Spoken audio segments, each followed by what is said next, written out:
Sebelum saya menyampaikan firman untuk saudara-saudara sekalian, saya ingin menyanyikan sebuah pujian untuk memberkati saudara sekalian, untuk kemuliaan bagi nama Tuhan.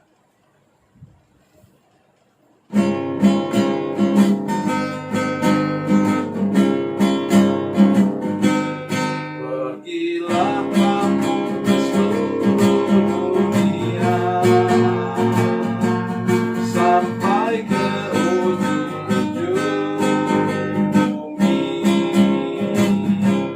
Beritakanlah Injil damai sejahtera,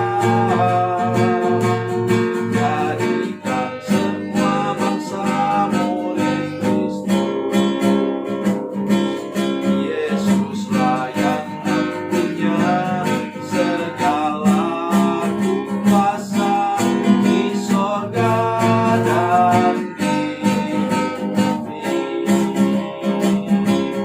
Ingatlah Dia ada besertamu senantiasa sampai akhir zaman.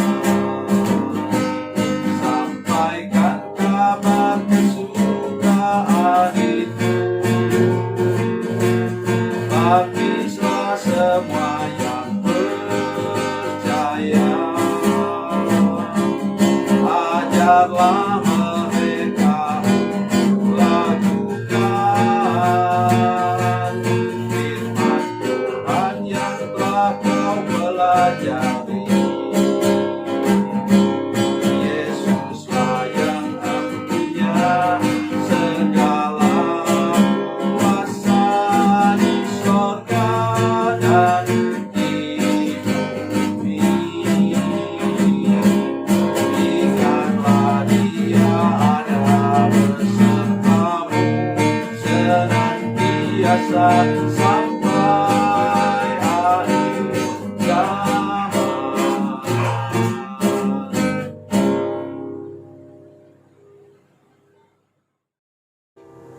Salam saudara pemirsa, selamat berjumpa kembali dengan kami dalam program Berita Pengharapan. Saudara pemirsa, hari ini saya mengajak kita untuk mari punya cara pandang yang benar ya terhadap kehidupan ini. Ketika perempuan Samaria itu bertemu dengan Yesus, maka cara pandangnya berubah total.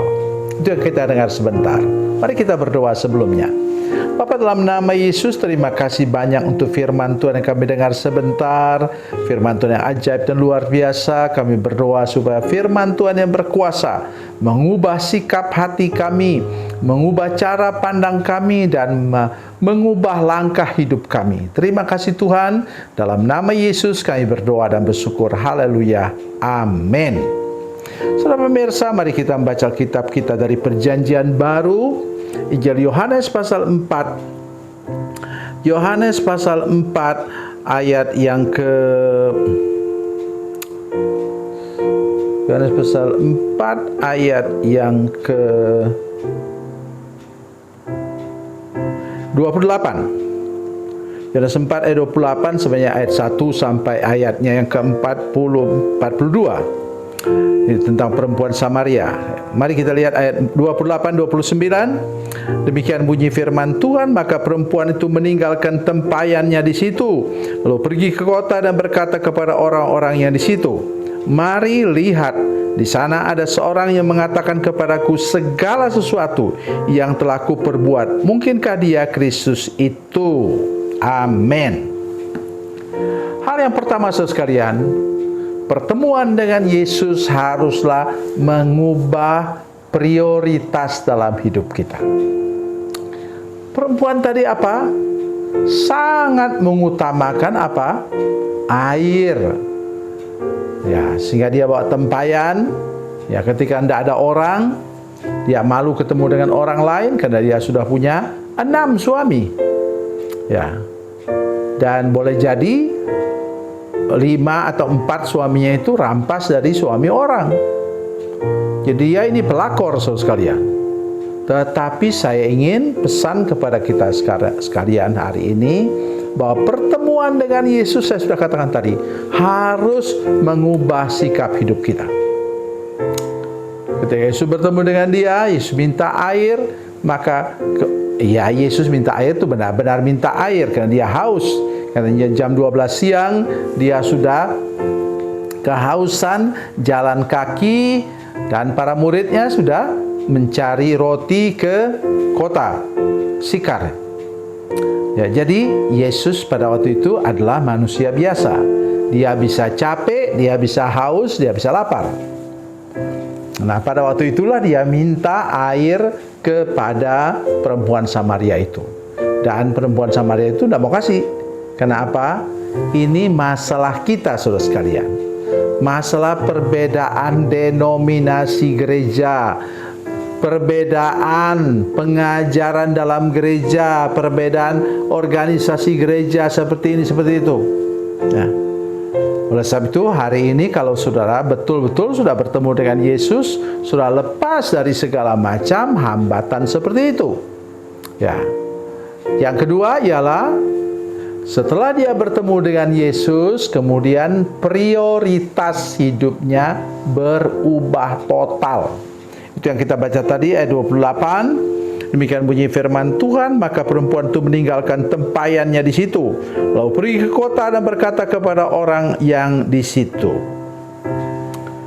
Saudara pemirsa, apa yang tadi menjadi prioritas nomor 1 dalam hidupnya, itu kalau kita bicara tentang manajemen, itu yang penting dan mendesak, namanya air minum.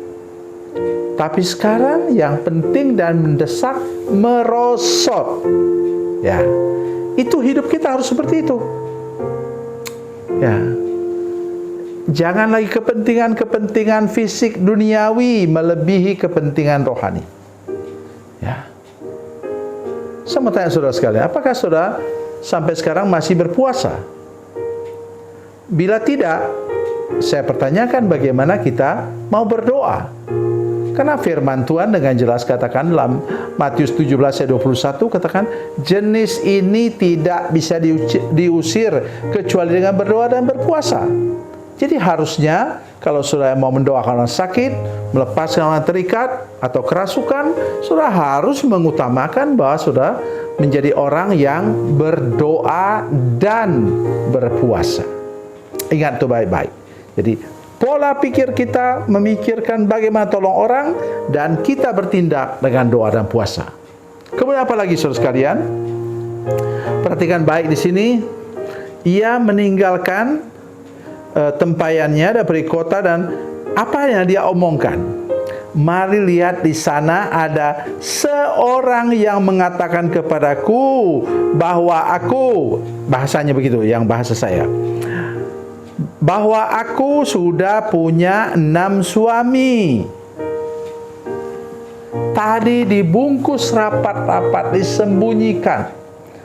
Pemirsa sekalian, jemaat yang menyaksikan program ini, bila sudah masih ada dosa yang disembunyikan, sudah belum bertemu dengan Yesus.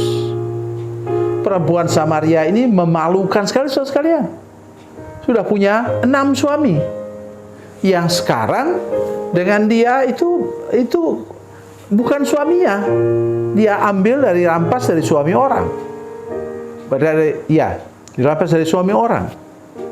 Jadi saudara sekalian, saya ingin mengajak kita hari ini sungguh-sungguh, mari terbuka kepada Tuhan. Bila engkau masih ada sesuatu yang disembunyikan, engkau, apalagi kalau engkau hamba Tuhan, tidak layak engkau melayani Tuhan. Ya, mungkin saudara katakan, Bapak kenapa, atau opa, kakek kenapa terlalu keras begitu? Ini kata firman Tuhan. Karena kalau engkau sudah bertemu dengan dia sungguh-sungguh, bertemu dengan Yesus secara pribadi, maka engkau menjadi orang yang terbuka, seperti perempuan Samaria itu. Dia katakan, mari lihat di sana ada seorang yang mengatakan kepadaku segala sesuatu yang telah ku perbuat. Apa yang dia perbuat? Rampas suami orang. Tidak ada rasa malu sama sekali. Oleh sebab itu hari ini mari kita lebih serius lagi dengan Tuhan. Mari kita berani mengakui dosa. Jangan menjadi orang yang lempar batu sembunyi tangan. Jangan. Mari kita menjadi orang Kristen yang bertanggung jawab. Melalui kesaksian hidup kita seperti perempuan Samaria ini, banyak orang akan datang kepada Yesus. Karena kita tidak ada lagi sesuatu yang kita sembunyikan dari Tuhan dan dari sesama manusia. Tuhan Yesus memberkati, Tuhan Yesus baik. Mari kita berdoa. Bapa, dalam nama Yesus, terima kasih banyak untuk firman Tuhan yang ajaib dan luar biasa ini. Kami berdoa supaya pertemuan kami dengan Engkau, Tuhan Yesus, mengubah seluruh langkah hidup kami ke depan.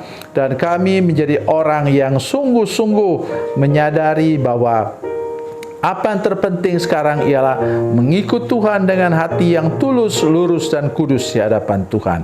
Berkati kami semua untuk menjadi saksi-Mu, karena kami tidak ada lagi sesuatu yang disembunyikan di hadapan Tuhan dan sesama manusia. Dalam nama Yesus, haleluya. Amin.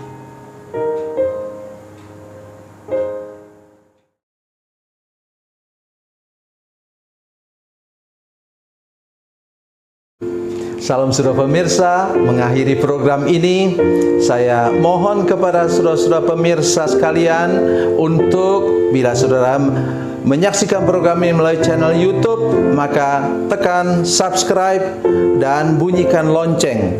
Dan bila saudara menyaksikan program ini melalui channel Facebook, maka tolong saudara-saudara sekalian tekan like dan juga komen. Dan demikian pula bila sudah menyaksikan program Makanan Bergizi hari ini yang tertulis, maka tekan yang sama juga, tekan like dan tekan komen. Dan tolong saudara-saudara sekalian untuk membagikan program ini, share program ini di channel saudara-saudara sekalian, supaya lebih banyak lagi orang diberkati melalui program ini. Tuhan Yesus memberkati, Tuhan Yesus baik.